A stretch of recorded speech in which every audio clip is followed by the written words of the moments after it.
আর একটা কথা বলবো যে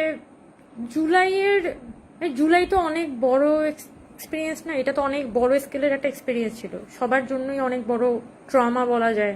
মানুষ যে এই পরিমাণ ফাইট করছে রাস্তায়, আনবিলিভেবল। আমি কিভাবে আমরা জুলাই আগস্টের ওই আন্দোলনটা পার করছি আমার এখনো অবাক লাগে।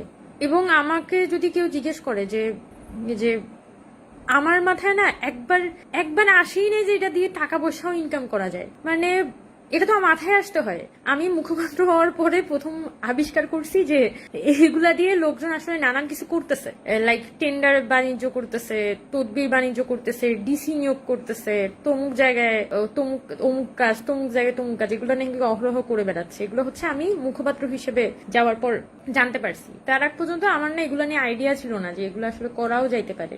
This is also a thing. So নিজেকে এরকম খুব অদ্ভুত ক্লাউনারি ফিল হচ্ছিল আর কি, যে কি ব্যাপার, মানে এগুলো হয় আমি তো জানি না। তো কারণ আমাদের আসলে কখনো দরকারই হয় না, আমার কখন মাথায় আসে না যে এগুলো দিয়ে টাকা পয়সা ইনকাম করা যায়, কারণ জুলাই আগস্ট তো একটা lived experience. So why in the earth এটাকে আমি হচ্ছে একটা মানি মেকিং মেশিনে পরিণত করতে যাব। আর আনফর্চুনেটলি সেটা হয়েছে, খুবই কমন, খুবই রেগুলার বেসিসেই হয়ে আসতেছে। আর যতটুকু অনেকে বলেন যে আমি কত হাজার কোটি টাকা কামাইছি, আমি এতটুকু বলতে পারি যে আই হ্যাভ এ প্রিটি মানে গুড লাইফ। আমি যথেষ্ট কি বলা যায় ওয়েল অফ ফ্যামিলি থেকে বিলং করি। জীবনে এত খারাপ অবস্থা আসে নাই।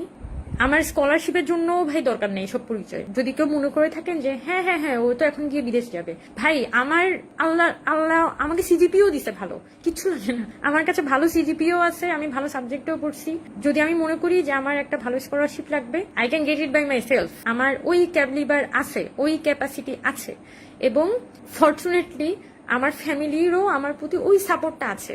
ঠিক আছে, আমার ফ্যামিলি আমাকে কোনো মানি মেকিং মেশিন হিসেবে ইউজ করে না। আমার ফ্যামিলি আমাকে একটা হিউম্যান বিইং হিসেবে দেখে এবং চায় আমি দেশের জন্য বেটার কিছু করি। আমার যে চাচা আমাকে বলছে যে you are not a sellable community.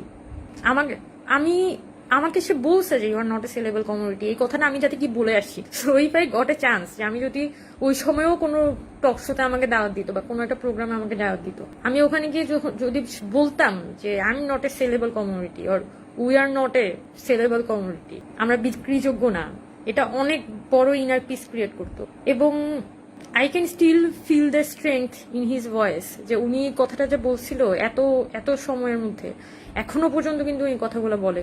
যে পরিমাণ গার্ডস এবং যে পরিমাণ অনার, মানে সম্মান, ব্যক্তি স্বাতন্ত্র্য, এবং এটা কি বলে না, একটা ব্যক্তিত্ব আসলে হোল্ড করতে হয়, এই জিনিসগুলো আমরা শিখে আসছি। So I don't need that sort of thing.